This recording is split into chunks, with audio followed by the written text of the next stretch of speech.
আসসালামু আলাইকুম প্রিয় দর্শক বন্ধুরা, সবাইকে জানাই ঈদ মুবারক। দেখেন, আমি একটা ভিডিও করলাম। অনেক ছোটোবেলা আমরাও খেলতাম। এই খেলাটার নাম হলো তুলাভাতি খেলা, যেটা এই ছোটো পোলাহানটা খেলতেছে। আপনারা দেখেন, ভালো লাগলে অবশ্যই তারাকে সাপোর্ট করবেন।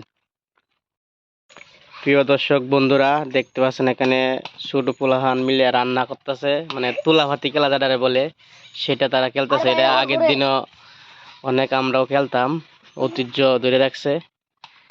এখানে কি কি তরকারি পাকাইতেছেন আপনারা?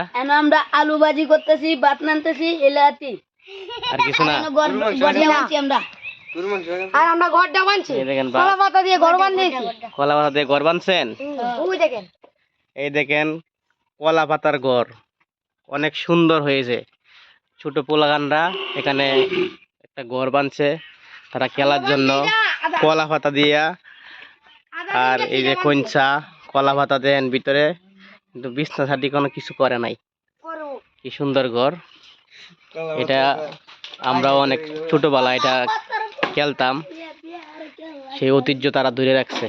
এই যে দেখেন, এই যে ছোট পোলা, এই যে আলু কাটতেছে, এই যে আলু ভাজি করবে, এই যে পেঁয়াজ কাঁচামরিচ, তারপরে এই যে মশলা ভিটামিন,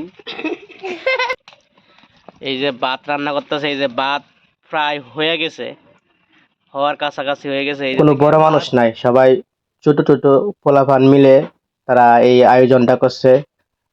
আপনারা জানেন, এটা আমরাও আগেও খেলতাম, অনেক আগে, তুলাভাতি খেলা যেটাকে বলে। আপনারা সবাই তাদেরকে সাপোর্ট করবেন, যেন আরো তারা বড় হয়ে এগুলো তারা ছোট ভাই সকলরা তেমনি শিখে। এই যে কলা পাতা দিয়ে গড়টা বানছে, অনেক সুন্দর। আসলে তারা ছোট মানুষ, তারপরেও তারা মাথায় অনেক বুদ্ধি, অনেক সুন্দর একটা ঘর বানছে। আশা করি আপনারা সবাই ভিডিওটা সাপোর্ট করবেন। এই পোলাপান যারা আছে, যারা এইটা করবে, ছোটরা তাই শিখবে। আশা করি আপনারা এদিকেও এরকম একটা সুন্দর খেলা দেওয়ার চেষ্টা করবেন। ইনশাল্লাহ সবাই ভালো থাকবেন, পাশে থাকবেন। ধন্যবাদ সবাইকে।